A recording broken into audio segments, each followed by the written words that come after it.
여러분 한번 생각해 보세요. 예배란 무엇입니까? 생각해 보세요. 예배의 정의.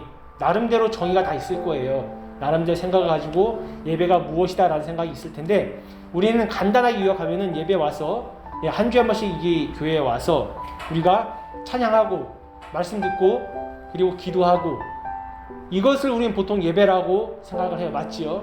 예, 저도 그랬습니다. 큰 차이는 없어요. 제가 말씀드리고 싶은 것은, 그러나 이것이 형식이 되어서는 안 된다는 거예요. 형식.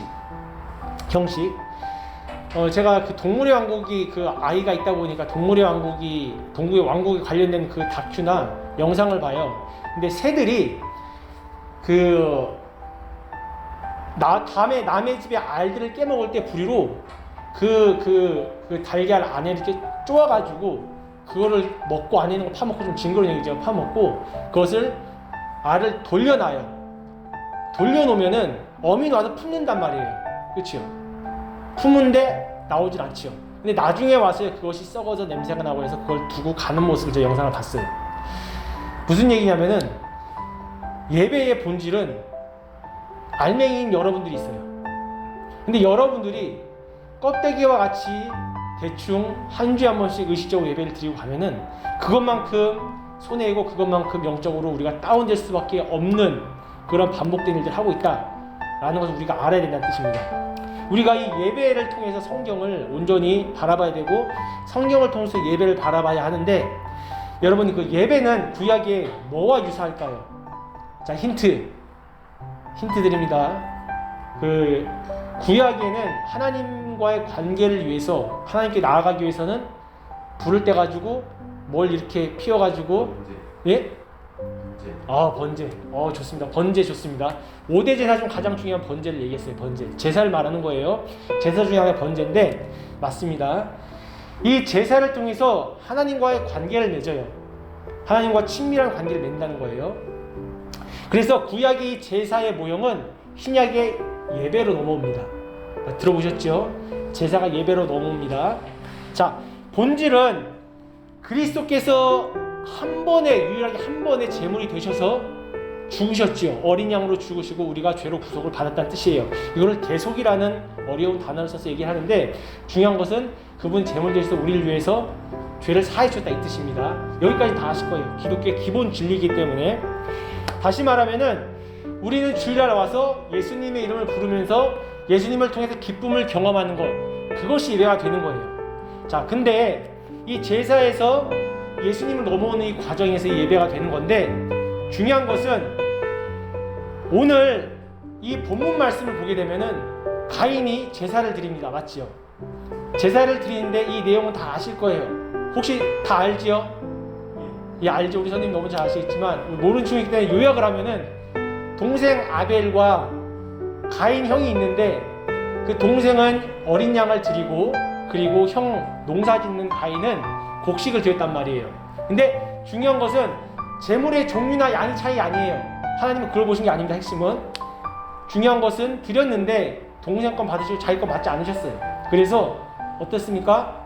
형이 안색이 변해요. 오늘 말씀처럼 왜 내 것은 안 받으셨을까? 화가 난 거예요. 분이 난 거지요. 하나님이 그 모습을 보고 너 분내지 말아라, 이거 얘기하신 거예요.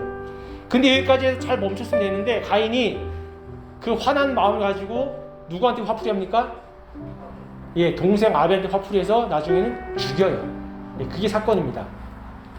자, 첫째, 제가 여러분에게 말씀드리고 싶은 것은, 가인의 화나는, 분노하는 그 모습의 근원에는 자신의 기준으로 인한 제사, 예배라는 것을 얘기드리고 싶은 거예요. 우리 함께 그 7절을 다시 한번 읽어보겠습니다. 여러분만 좀 읽었으면 좋겠어요. 한 분이 읽어줘도 됩니다. 누가 대표로 한 명만 좀 읽어주세요. 7절 말씀이에요. 자, 휴건이가, 네, 7절 말씀. 왜냐하면 중요한 부분이기 때문에 제 7절 말씀 한 절만 읽어주세요. 내가 선을 행하면 어찌 자칫 되지 못하겠느냐? 선을 행치 아니하면 죄가 문에 엎드리니라. 죄의 소원은 내게 있으나 너는 죄를 다스릴지니라. 아멘. 지금 선을 행하라고 하고, 선을 행하지 않으면 죄가 문 앞에 엎드려졌다 얘기합니다. 하나님께서 가인에게 하시는 말씀이에요. 자, 선을 행하다는 단어를, 이게 한글 번역이라 한글 번역인데 잘 들어와야 되는데 이게 문장이 안 들어와요. 사실 잘 읽어도 뭐 5번 6번 읽으면 들어온다고 하는데 저도 한 5번 6번 읽으면 안 들어와요. 그래서 그렇기 때문에 어쩔 수 없이 설교하기도 원문을 찾아보는데, 선을 행하다라는 말에 선이 야타브라는 단어인데, 이 단어가 올바르게 행하다라는 동사예요. 올바르게 행하는 것, 이런 뜻이란 말이에요. 그래서 앞에 문법에 가자법이 붙어서 하나님이 이렇게 말씀하시는 겁니다. 지경이 이거예요. 가인, 너가 올바르게 행한다면 너가 안색이 그렇게 변할 필요가 있겠느냐, 이 뜻이에요. 다른 번역본을 봐도 이 뜻에서 다 범주에 들어가 있습니다. 그러면 다시 말하면은 올바르게 제사하지 않았다는 거예요. 맞죠? 이렇게 쉽게 이해됩니다. 자, 제가 6절 7절 다시 읽을게요. 여호와 하나님께서 이르시되 내가 분어야 함은 어찌 됨이며 안색이 변함은 어찌 됨이냐. 7절 가인아 너가 올바르게 행한다면 어찌 낯을 들지 못하겠느냐. 또 한 번 반복합니다. 너가 올바르게 행하지 않는다면 죄가 문에 엎드려져 있느니라. 자, 로마서 12장 1절에 이렇게 나옵니다. 그러므로 형제들아 내가 하나님의 모든 자비하심으로 너에게 권하노니 너희 몸을 하나님이 기뻐하시는 거룩한 산 제물로 드리라. 이것이 영적 예배니라. 제가 이 말씀을 묵상하면서 생각을 했습니다. 잘 생각해 보세요. 이 12장 1절에서 주목해야 될 단어가 두 가지가 나오는데 몸하고 제물이에요. 몸과 제물. 이 몸은 헬라어로 소마라는 단어를 쓰는데 영과 육을 다 포함한 단어예요. 그러니까 예배는 여러분 마음만 가지고 드리는 게 아니에요. 몸도 가지고 드리는 거라고요. 이해되시죠? 이 관점을 잘 생각하세요. 동시에 제물은 단어가 수시아라는 헬라어인데 이 단어는 히브리어의 구약 히브리어 보면은 알라라는 단어를 번역한 수시아가 된 거예요. 무슨 뜻이냐면은 이 수시아라는 단어가 제물인데 구약에서는 번제라는 단어로 쓰인 거예요. 근데 명사는 뭐예요? 번제물이 된 겁니다. 다시 말하면 번제는 아까 얘기했는데 5대 대장 번제의 특징은 뭐냐면요, 양을 토실토실한 양을 순양을 끌고 와가지고 깨끗하게 정말 새로 태어난 새끼 갓양 그거를 그냥 몸을 싹 가르고 내장 오장육부 싹 꺼내가지고 깨끗이 씻어가지고 그 자체로 나무불을 떼가지고 완전 사르는 거예요. 그러면은 그 몸에 있는 모든 장기로 다 빼고 깨끗하게 다 걷어내고 그것만 살리면 그 향기를 하나님께서 온전히 받으신다는 거예요. 그게 번제입니다. 중요한 것은 다시 읽을게요. 너희 몸을 하나님이 기뻐하시는 거룩한 산 제물로 드리라라고 했어요. 그렇다면 너희 몸이 살아있는 몸인데 중요한 것은 거룩한 산 제물이라고 했는데 여러분 제물은 죽어야죠. 맞죠? 근데 거룩한 제물인데 몸을 죽여서 드리라는 거예요. 예수님이 죽어서 드리셨던 것처럼 아벨이 흠없는 제사를 드렸던 것처럼 깨끗하게 죽어서 완전하게 죽어서 드렸던 거예요. 그럼 여러분 이성적으로 이렇게 생각해야 돼요. 구약의 제사는 죽어서 드렸는데 그럼 신약의 저자는 이 예배를 우리를 죽어서 드리라고 할까? 이게 무슨 뜻인가? 여러분 죽으란 뜻이에요. 지금 살아있죠? 거룩한 산제물이라고 합니다. 거룩은 여러분 죄와 멀어진 거예요. 자, 무슨 얘기냐면 몸은 살았지만 완전히 죽어서 태워서 번제물로 드리라는 하나님의 그 뜻인데 그것이 거룩한 산제물인데 이것이 영적 예배인데요. 이것은 해석하면 어떻게 되냐면은 여러분의 생각과 마음이 완전히 납작 엎드려지는 거예요. 여러분 죽은 사람은 말이 있습니까? 없어요. 예배드리는 나와 하나님 앞에서는 말이 없어요. 주님, 내가 이 예배 듣겠습니다. 말씀을 통해서 하나님께서 말씀하시는 걸 듣겠습니다. 주님, 내가 세상에서 이렇게 살았지만 내가 죄를 회개합니다. 근데 대부분 사람들은 예배 나오면은 하나님과 타협을 해요. 타협을 합니다. 물론 타협할 수 있어요. 신앙의 과정상. 근데 예배의 본질은 그게 아니라는 거예요. 말씀에 나를 낮춘다는 겁니다. 그걸 잊으시면 안 되는 거예요. 여러분 신약에서 예수님께서 구원을 행하고 베풀었던 사람들이 있어요. 아는 사람 있어요?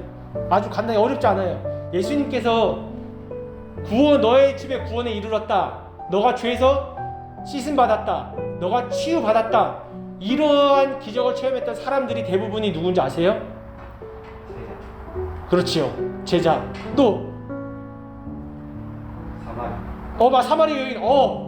부모님 사마리 여인 이방인이었어요. 사마리 여인은 개 취급했었어요. 상종을 안 했습니다. 또 귀신 들린 사람, 중풍병자, 귀머거리 맞지요? 다 하나같이 여러분 뭐냐면은 사회적 약자, 그 사회에서 비참하게 살아갔던 사람들이에요.